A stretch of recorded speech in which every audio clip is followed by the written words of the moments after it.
یو کس ما ته وی دلته جمعات کې ما ته اعلان وکړه چابیان رانه پرېوتې میں مسلم شریف حدیث ته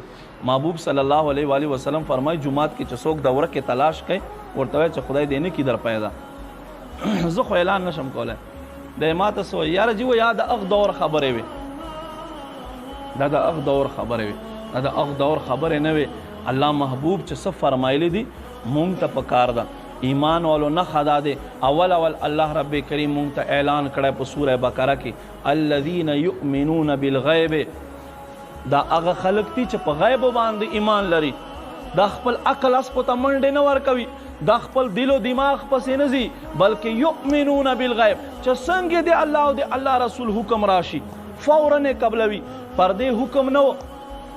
چې په کومه ورځ د پردې حکم نازل شو یوه زنانه په لار منځ کې روانه وه بس کېنسته په لار کې کېنسته چې دا آیت نازل شو وی اول ما ته له کور نه لوپټه راوړئ چې زه خپل ځان پټ کړم بیا به زه کور ته ځمه په برکه کې په پرده کې دا یؤمنون بالغیب والخلق دي چې دوی په پټو سترګو باندې قرآن او حدیث قبلوي اوس نن مسلمان چې دی مونږ مسلمان په قرآن او حدیث کې چون چرا شروع کړه خپل ځان نه مقصد خپل اټکل نه مونږ مسلمان خبرې کوي نو دې نه ګریز کوئ